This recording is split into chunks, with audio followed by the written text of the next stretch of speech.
नमस्कार, welcome to study IQ। मैं हूं प्रशांत धवन। नाउ रिसेंटली आपने इस केस के बारे में बहुत सारे आर्टिकल्स देखे होंगे, हर जगह आपने चेहरा देखा होगा, निमिषा प्रिया का।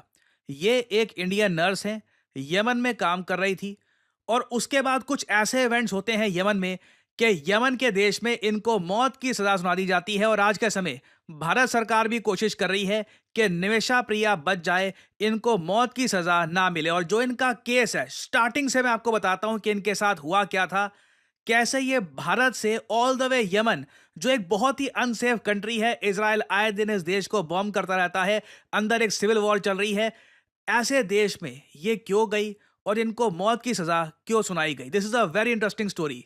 नाउ निमिषा प्रिया का जन्म हुआ 1989 में।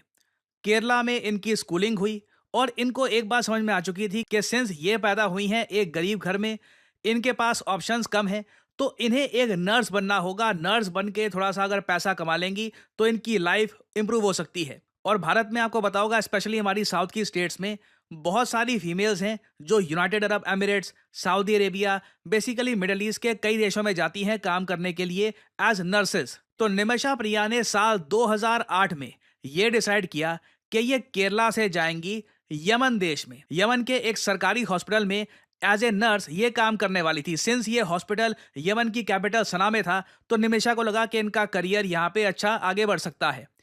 इस हॉस्पिटल में निमिषा ने 6 साल तक काम किया। फिर आता है साल 2014। निमिषा ये प्लान बनाती है कि ये यमन में खुद का एक क्लिनिक ओपन करेंगी और ये क्लिनिक ओपन करने में जो इनके पति हैं वो भी इनकी हेल्प करने वाले थे। इनके पति से इनको काफी सारा पैसा मिलने वाला था और दोनों मिलकर चाहते थे कि यमन की हेल्थ केयर इंडस्ट्री में ये अपनी तरफ से योगदान दे। मगर निमिषा के सामने एक प्रॉब्लम थी। यमन का कानून ये कहता है कि अगर कोई फॉरेनर यमन में बिजनेस ओपन करना चाहता है तो उसे एक बिजनेस पार्टनर चाहिए जो यमन नेशनल हो। नाउ अब निमिषा को कोई व्यक्ति ढूंढना था जो उनका बिजनेस पार्टनर बन पाए इन यमन। नाउ इनकी किस्मत खराब थी कि इनकी यहाँ पर मुलाकात हो जाती है एक आदमी से जिसका नाम था तलाल अब्दू। तलाल अब्दू एक लोकल बिजनेसमैन था यमन में। इसकी खुद की टेक्सटाइल शॉप थी और साल 2015 में निमिषा प्रिया ने अल अमान मेडिकल क्लिनिक ये ओपन किया यमन में। डॉक्यूमेंट्स में ये दिखा दिया कि तलाल अब्दू ये इनका बिजनेस पार्टनर है और चीजें थोड़ी बहुत आगे बढ़ रही थी।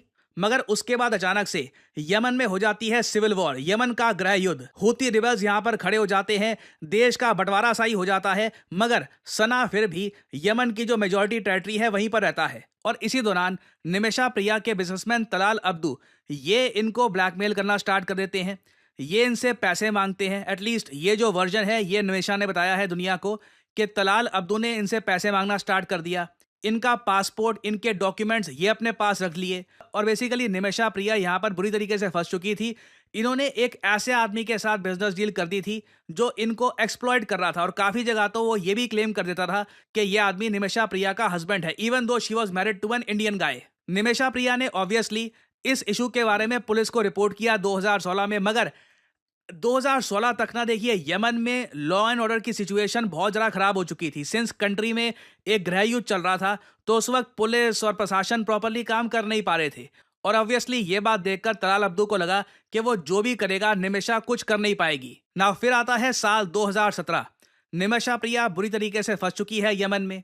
वो चाहती हैं कैसे भी करके ये भारत वापस लौट जाएं। ना भारत लौटने के लिए इनको क्या चाहिए? अपने डॉक्यूमेंट्स, अपने पासपोर्ट। तो इसके लिए ये क्या करती हैं कि तलाल अब्दू को एक केमिकल होता है केटामाइन, ये देने की कोशिश करती है जिससे ये बेहोश हो जाए। और जैसे ही ये बेहोश हो जाएगा निमिषा अपने डॉक्यूमेंट्स और पासपोर्ट लेकर ये चली जाएंगी। मगर जितनी इन्होंने डोज दी थी तलाल अब्दू को ये ज़्यादा हो गई। तलाल अब्दू ओवरडोज से मारा गया। और यहाँ पे आप समझ सकते हैं निमिषा प्रिया को पकड़ लिया गया। इन्होंने वैसे भागने की कोशिश करी मगर निमिषा प्रिया को यमन की जो बॉर्डर है विद सऊदी अरेबिया, वहां पर अगस्त 2017 में पकड़ा गया। और सिंस ये एक फॉरेनर थी, इन पे आरोप ये लगा था कि इन्होंने एक यमन नेशनल को मारा है। सारे सबूत भी इनके अगेंस्ट थे। तो 2018 में निमिषा प्रिया को ट्राई किया गया यमन की कोर्ट में और उसके बाद इनको कन्विक्ट किया गया for the murder of Talal Abdu. Now कई मामलों में देखिए ये काफी हद तक अनफेयर भी था। अनफेयर इसलिए मैं कहूंगा क्योंकि जो ये पूरा केस चला है ये एंटायरली अरेबिक लैंग्वेज में किया गया था और निमिषा प्रिया ये अरेबिक बोलती नहीं थी, तो इनको काफी बार समझ में भी नहीं आता था कि कोर्ट में क्या दलील रखी जा रही है इनके अगेंस्ट, क्या इन पे आरोप लगाए जा रहे हैं। और तब से 2018 से ये जेल में है। मौत की सजा इनको सुनाई गई है और इंडिया कोशिश यहाँ पर यह कर रहा है कि इनको मौत की सजा ना मिले, ये इंडिया वापस आ जाएं और जो भी इनकी आप कह लीजिए सजा है अकॉर्डिंग टू लॉ, इनको जेल में रखना या जो भी इनके साथ होगा ये इंडिया में किया जाए। भारत में कई एडवोकेट्स हैं जिन्होंने निमिषा प्रिया का केस देखा है, उनको सिंपैथी है इनके प्रति और कई लोगों ने यह कहा है कि ये इनका केस यमन में लड़ेंगे फ्री ऑफ कॉस्ट। अब एक सवाल आपके माइंड में यह आएगा कि क्या निमिषा जेन्युइनली बच सकती हैं, क्योंकि रिपोर्ट्स तो ये सामने आ रही हैं कि यमन की सरकार ने ठान ली है कि इनको मौत की सजा तो ये देकर ही रहेंगे। रिसेंटली यमन की प्रेसिडेंट ने भी इंक कर दी है निमिषा प्रिया का डेथ सेंटेंस, मतलब कि अब प्रेसिडेंट भी इनको नहीं बचा सकते क्योंकि लिटरली इन्होंने खुद ही अप्रूव कर दिया है कि किल हर।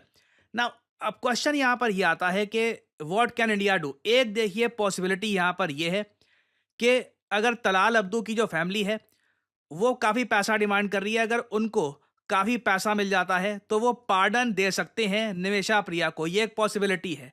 बट इसमें काफ़ी कॉम्प्लिकेशंस आ रही हैं।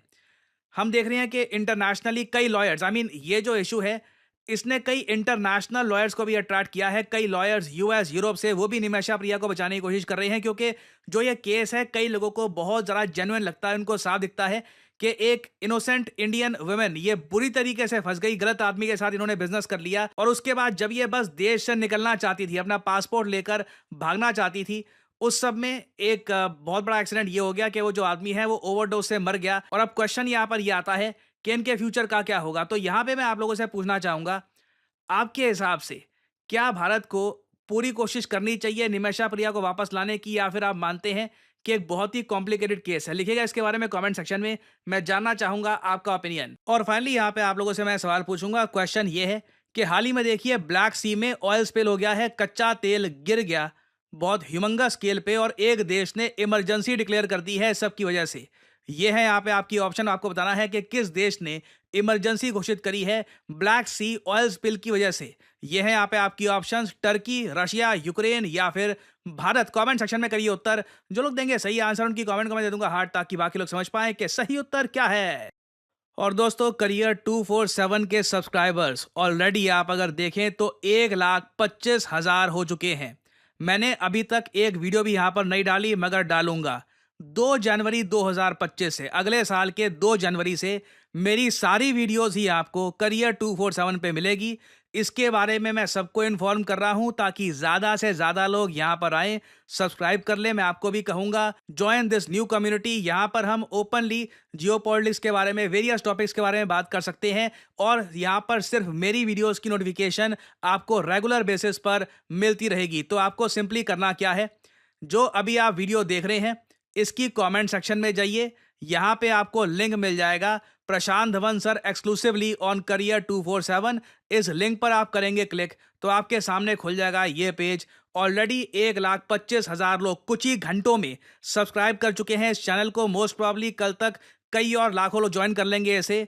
तो आपको मैं कहूँगा अपने दोस्तों को जो भी मेरी वीडियोज़ देखते हैं, इन्फॉर्म देम कि एक नई जगह नए साल में आपको सिर्फ मेरी वीडियोस मिला करेंगी and things will get much easier, much better for us all. So subscribe to career 247। और इसी नोट के साथ यह है वीडियो का अंत। Thank you for listening and I always say may the gods watch over you.